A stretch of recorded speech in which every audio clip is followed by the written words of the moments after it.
Howdy, I'm John, and this is my garden. I just planted some asparagus crowns. I thought I'd show you what I did. Asparagus is a great crop that can give you 20 years of harvest from one planting. To do that, you really have to ensure you have the correct conditions from the start, because changing the soil afterwards is not really practical. So I'm going to show you how to get asparagus off to a good start. First off, you need to have a location with 6 to 8 hours of full sun daily. Secondly, the soil has to be well draining. So if you have a heavy clay soil, you might want to make a raised bed and add lots of material to fluff the soil up. Secondly, the soil should have a pH between 6.5 and 7.0 for the easiest access to the nutrients it needs. Speaking of nutrients, asparagus is a bit of a heavy feeder, and being a root plant, really, it needs a lot of phosphorus and potassium. My soil is way high in those elements, so I don't need to worry about adding them. All I need to add is nitrogen, which it needs early in the season for the green shoot growth, and I need a little bit of calcium because my soil is a bit low in that. Again, since it's a crop that's dependent on this big giant root mass, you should do all you can to encourage heavy root production, because that will lead to larger and more spears for you to eat. And since you can eat from this for 20 years with no real outlay in material or time after the initial planting, I encourage you to do a huge amount of work before you plant it, and let the plants reward you for many years with very little effort on your part after that initial planting. Now, the roots will come to you as what is called a crown. There's this disc at the top, and the roots grow from underneath it, and they grow down and out.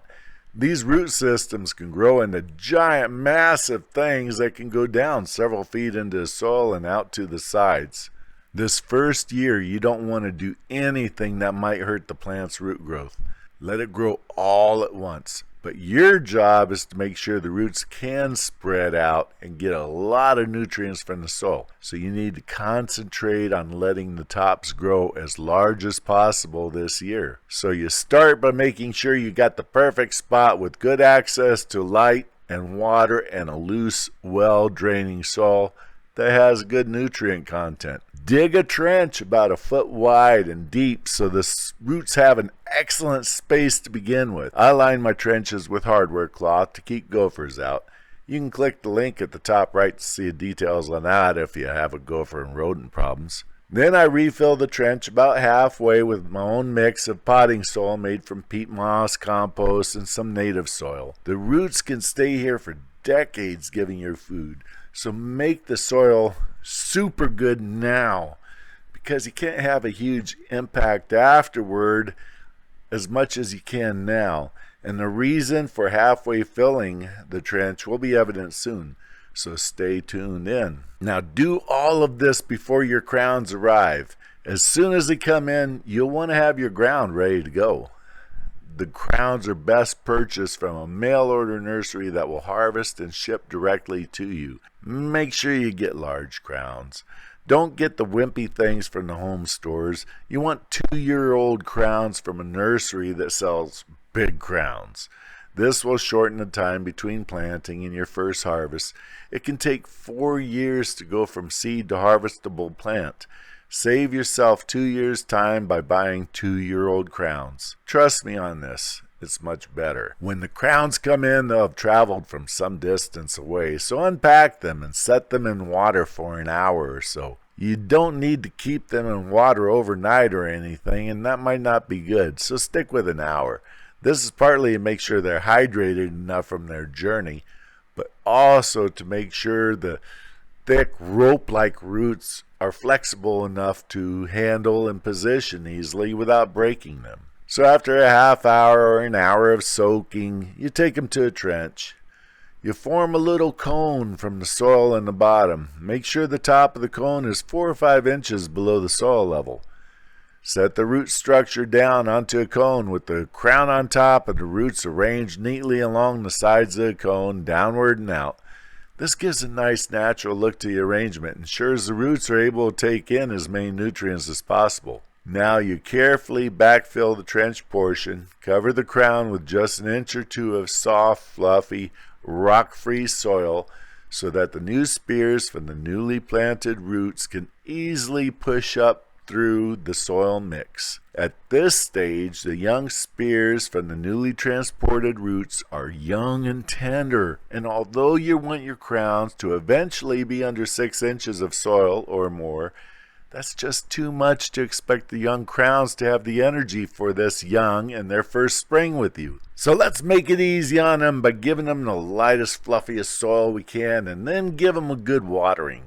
The crowns should be planted 12 to 18 inches or so apart. If they're really tight together, eventually they'll grow close and production will go down.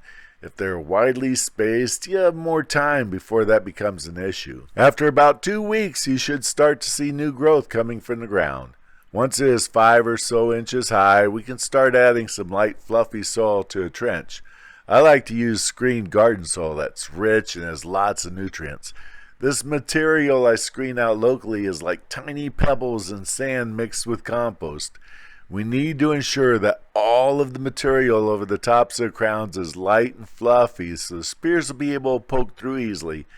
And you don't want branches or rocks that will make them curved or bent.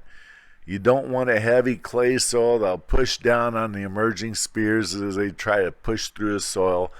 If your soil is not sandy, then add some sharp sand to the covering over the top. About 1/4 of the mix should be sand, and organic matter should be another 1/4 easy. I lay the top dressing down in a thin layer. You don't want to drown the new spears or to cover the tip up. I spread a thin layer of the screen garden soil and later a thin layer of peat moss and later some sharp sand to ensure lots of air and grit is in the mix. The needs for a well-draining soil that is also water retentive cannot be overemphasized. Take advantage of this month or so that you're filling the trench all the way. This is your last-ditch chance to add super rich soil over the roots. Now, sure, it had been even better if that had been done right in the root layer, the rhizosphere as we say, but even above that area, it's still good because the worms and the water will carry nutrients around. Most soils will have the calcium, phosphorus, and potassium the roots need. My soil is a bit deficient in calcium. I have more magnesium than needed. So I spread a bit of gypsum to leach the magnesium and add calcium. I'll also need to add a nitrogen supplement because plants grow each spring and summer and really need nitrogen for growth. I'll add cottonseed meal this year. My irrigation water is a bit alkali, so cottonseed meal acidifies soil a little bit, so that'll be helpful for me. I could also add some of my own fish emulsion fertilizer. You can click the link above to see that video. For any plants, one of the best fertilizers is a kelp or seaweed. I make my own. Link at the top of the screen. This is going to take care of just about any micronutrient deficiency. Now, fertilization the first year is going to be mostly adding some nitrogen in the springtime along with compost you'd add over the crowns as you add soil in over that first month or two. Unless you know you're low in essential nutrient, you really don't need to worry about adding much, but for those that are low in phosphorus, you might need some bone meal.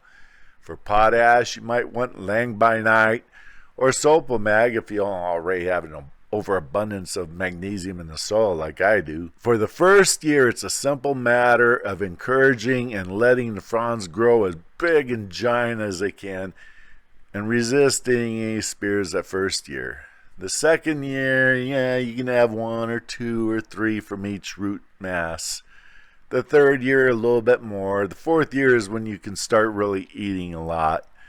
But always leave a lot of fronds to grow and feed nutrients to the roots. Now you cut the fronds only after they have dyed back to brown and yellow in the wintertime. Cut to the ground and cover the soil with a nice layer of compost and then several inches of mulch to protect the spears through winter. I hope you liked this video. Hit the like button if you did, and then hit the subscribe so you can be sure to keep up on the growth of these and see how you might do also. See ya.